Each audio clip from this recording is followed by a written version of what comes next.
Hello students, welcome to Vyas Edification Kota. In this series of NCERT discussion, we'll continue further with Mathematics Class 11th.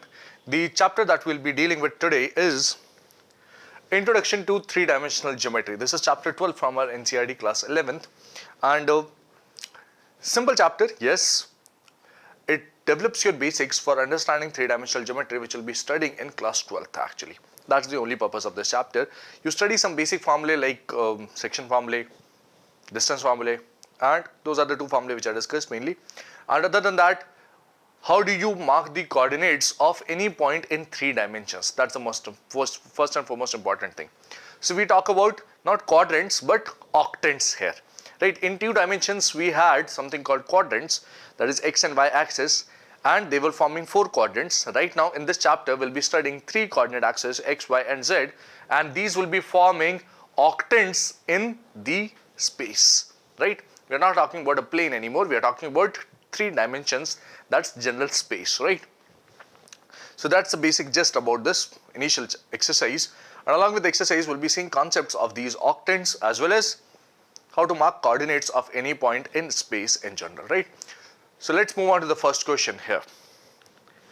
The first question says a point is on the x-axis. A point is on the x-axis. What are its y coordinate and z coordinates? Let's take a look at this. X, y, this is the horizontal plane that we are talking about, and this is how we mark z. Z is when you move up, right? So from x to y, if you curl your fingers from x to y, your thumb will point towards z direction. This is a right-handed coordinate system, right?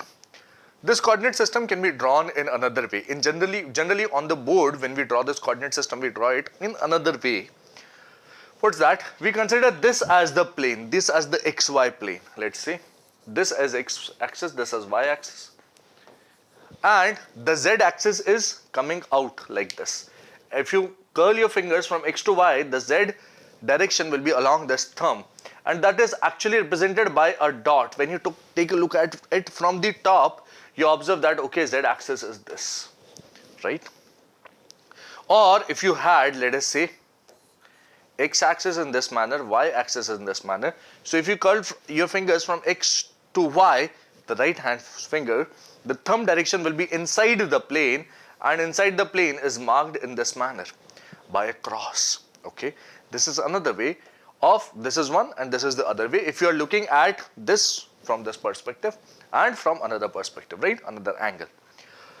This particular is also represented in another manner, in that way. How is that represented?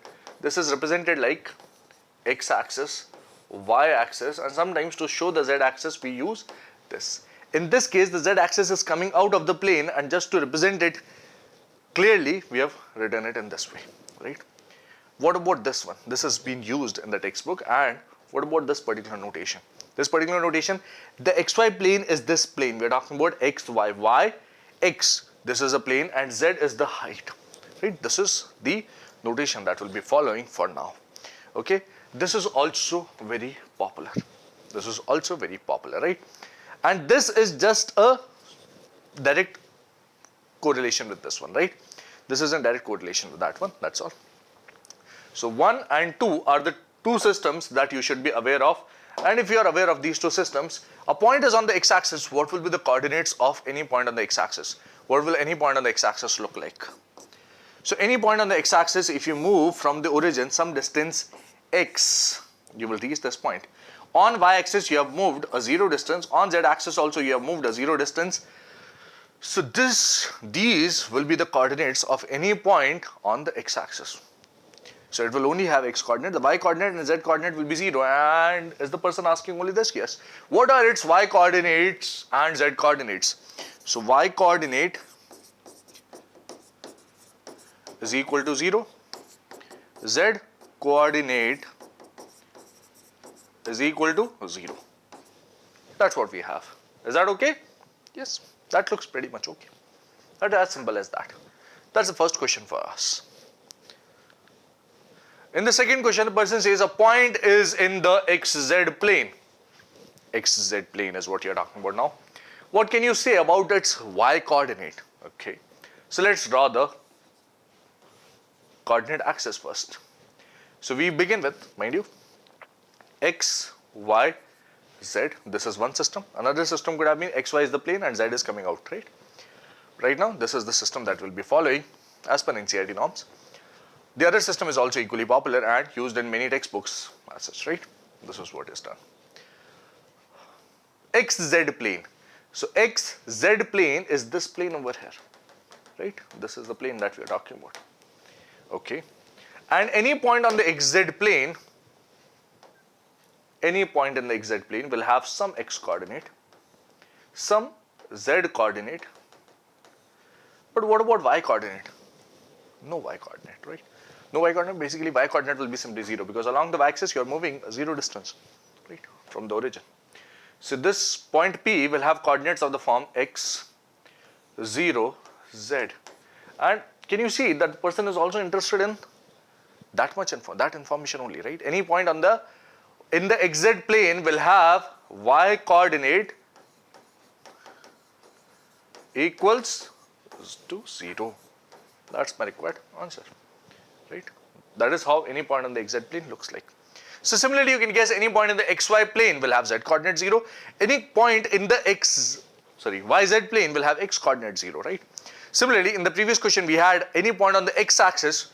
We can have any point on the Y axis, which will have only Y coordinate. The X and Z will be 0, right? Similarly, a point on the Z axis will have X and Y as 0, only a Z coordinate, right? Yes, that's what you can have. So that's the complete information about this second question. Let's talk about this third question. What does the question say? Name the octants in which the following points lie. Now, what are the octants that you are talking about? So let me recap certain things for you. You remember the two-dimension plane, x-axis, y-axis, and you are already familiar with this, right? This is the first quadrant. We are talking about quadrants.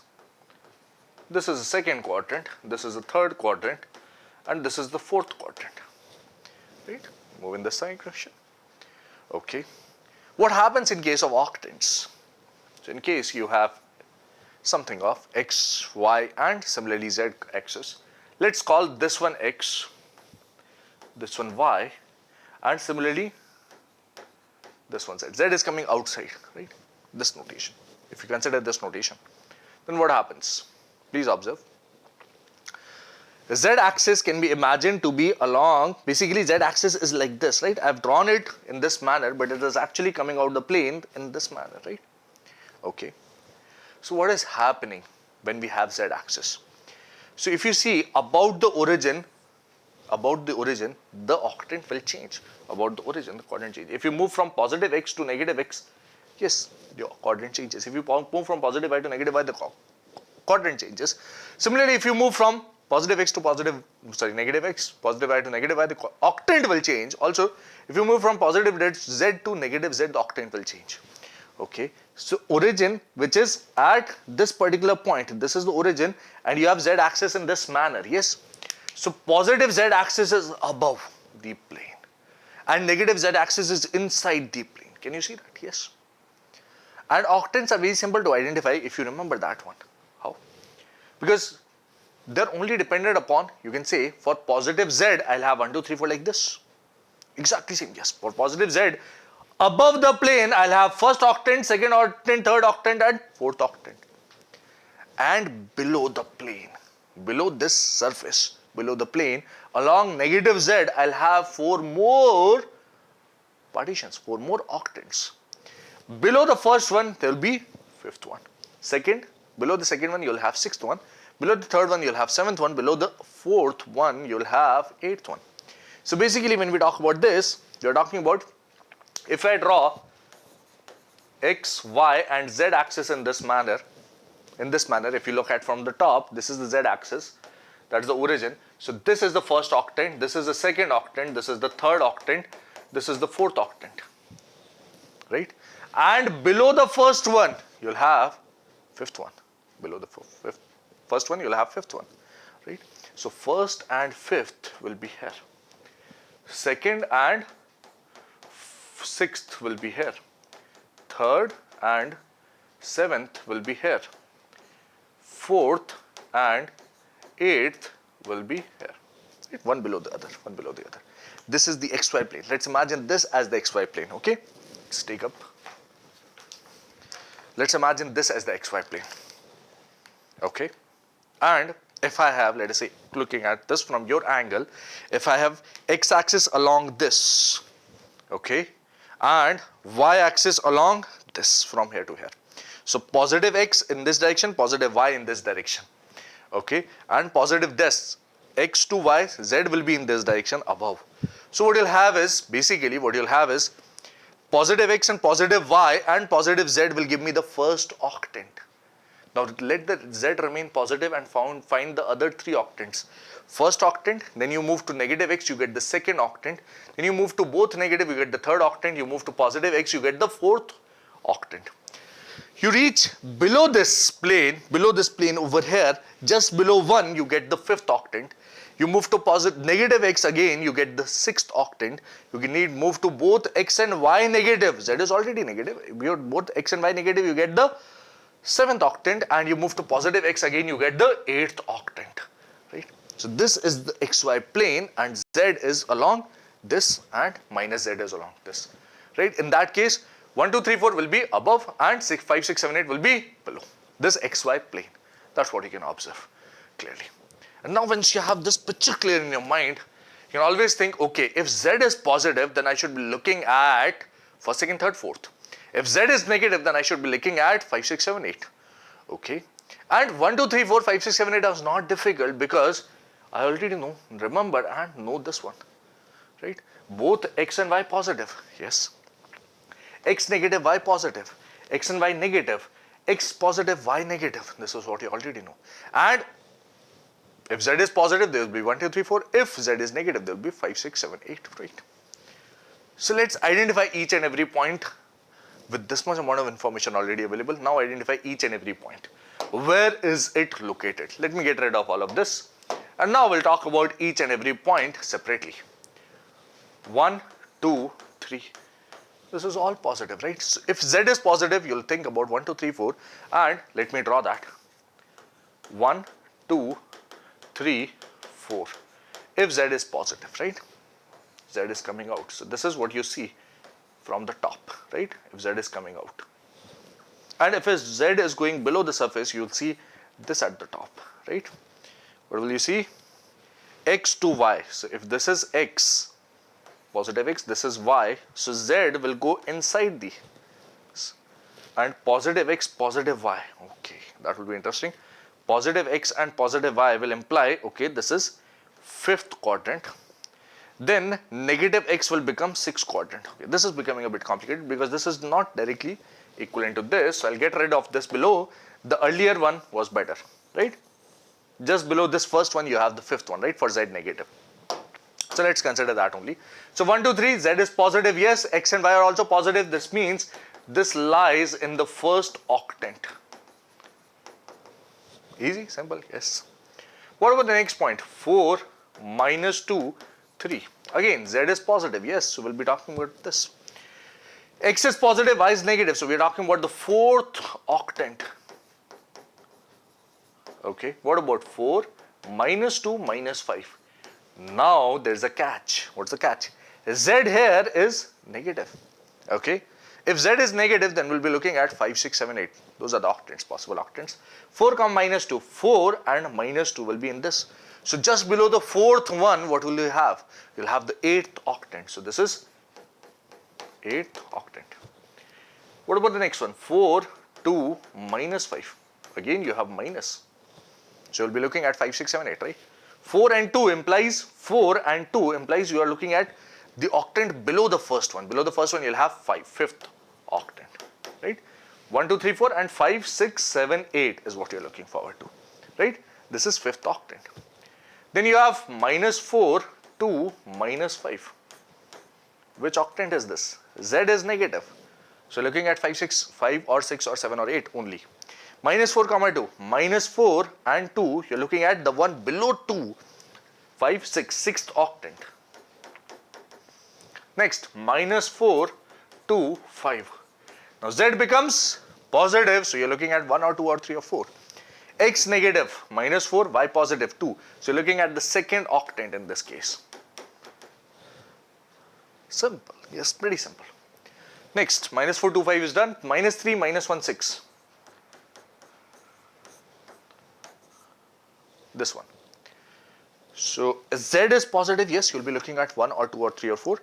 X and Y both are negative, so you'll be looking at this third octant. So first take a call whether Z is positive or negative. Then you discuss about the other one. Here, minus 2, minus 4, minus 7. Minus 7, Z is negative. So you'll be looking at 5 or 6 or 7 or 8. This and this both are negative, so you're looking at the one below 3, and what is that? 5, 6, 7th octant. 7th octant. This is what you'll be looking forward. And that's all. That's all that you have in this third question. That's a complete analysis for this question, as you can see over here. Yes? Question number 4 says, okay, fill in the blanks. Fill in the blanks with some options over here. What do we have? The x-axis and y-axis taken together determine a plane known as what? If this is x-axis, this is y-axis, this is the z-axis. XY axis determine the XY plane, right? We use this idea in the first question, right?